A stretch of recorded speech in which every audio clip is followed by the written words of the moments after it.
Bonjour et bienvenue pour cette analyse en profondeur. Aujourd'hui, on plonge tête première dans un dossier qui agite pas mal le mercato, l'intérêt de Chelsea, maintenant très concret, pour Fermín López du FC Barcelone. Oui, un dossier brûlant.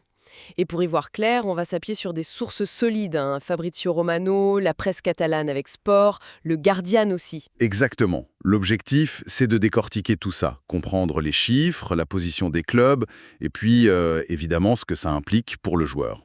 Bon, allez, on déballe. Et ce qui a vraiment mis le feu aujourd'hui, c'est l'arrivée d'une offre officielle. C'est plus une rumeur là, c'est sur la table. Alors, premier fait concret, important, Chelsea a envoyé une offre écrite au Barça pour Fermín. C'est ça. Et on a vraiment le montant grâce à Fabrizio Romano. Oui, 40 millions d'euros. C'est posé.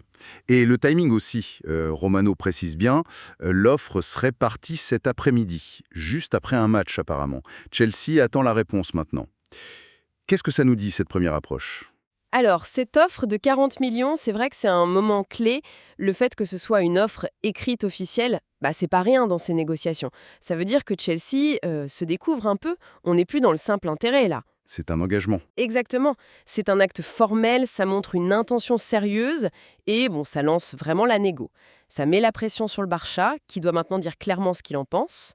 Pour le timing, juste après un match, c'est vrai que c'est toujours un peu intriguant. Est-ce que c'est une tactique? Montrer qu'ils sont décidés, qu'ils veulent aller vite? Ou alors c'est juste le moment où en interne, chez eux, l'offre a été validée et envoyée, quoi. Difficile à dire, oui. La logistique, parfois. Voilà.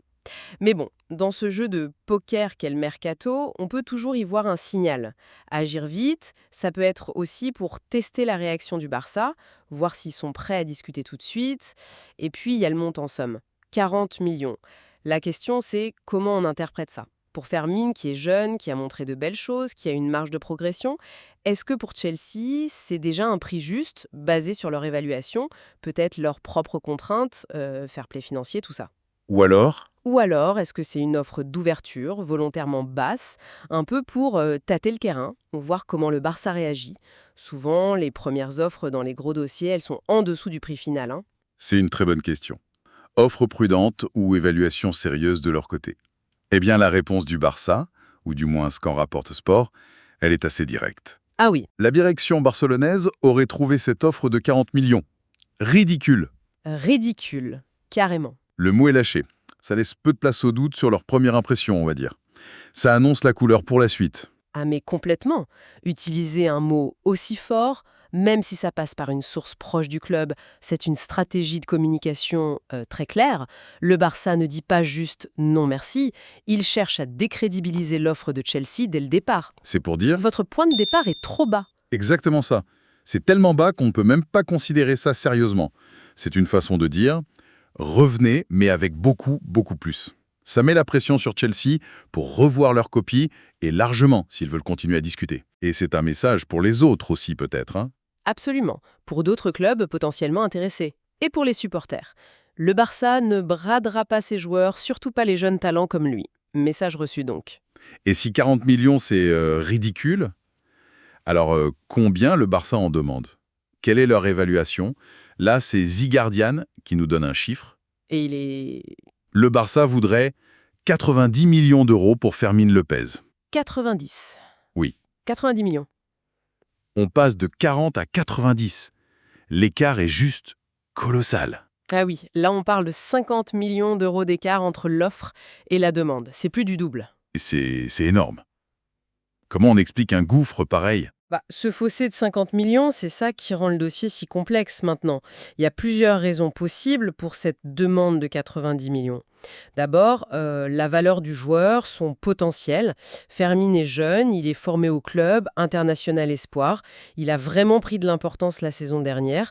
Le Barça peut estimer qu'il vaut très cher, qu'il représente l'avenir. Logique. Ensuite, il y a le contrat, sa durée, peut-être une clause libératoire, même si en Espagne, elles sont souvent très élevées. Et puis, il y a le contexte financier du Barça. On sait qu'ils ont besoin de liquidité, qu'ils doivent parfois vendre pour équilibrer les comptes, pour respecter les règles de la Liga. Le fameux levier économique. Voilà. Et paradoxalement, ce besoin d'argent peut les pousser à mettre des prix très hauts sur leurs joueurs les plus bankables pour maximiser une éventuelle vente. Vendre Fermín, c'est peut-être pas le plan initial, mais s'il faut le faire, autant que ça rapporte un maximum. Une stratégie de maximisation. Tout à fait.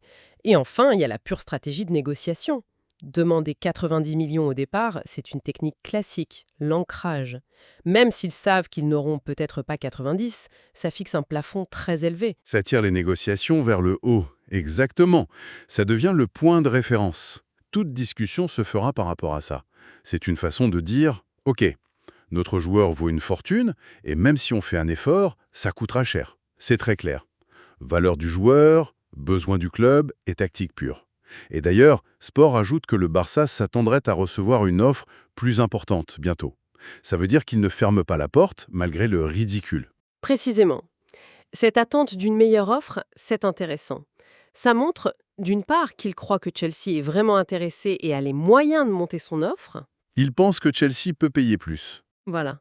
Et d'autre part, ça confirme que le ridicule, c'était surtout pour marquer le coup sur la première offre, mais pas forcément pour couper court à toute discussion. C'est une invitation à revenir, mais avec une proposition qui passe un certain seuil. Un seuil qui est sûrement bien au-dessus de 40, mais peut-être en dessous des 90 annoncés. Un juste milieu à trouver, quelque part. Quelque part, oui. Si on regarde le marché des transferts en général, c'est un schéma assez classique pour un joueur convoité en début de mercato.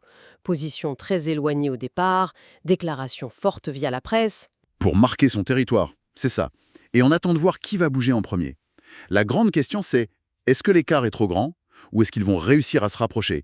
Peut-être avec un montage financier, un montant fixe plus des bonus, c'est souvent comme ça qu'on arrive à un accord.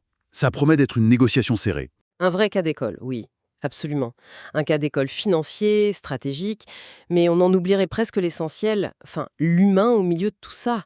Fermín Lopez lui-même, et la Sport insiste là-dessus, pour lui la décision est extrêmement difficile. Ah oui, c'est crucial de le rappeler. On parle de millions, de clubs, mais c'est sa vie, sa carrière qui est en jeu.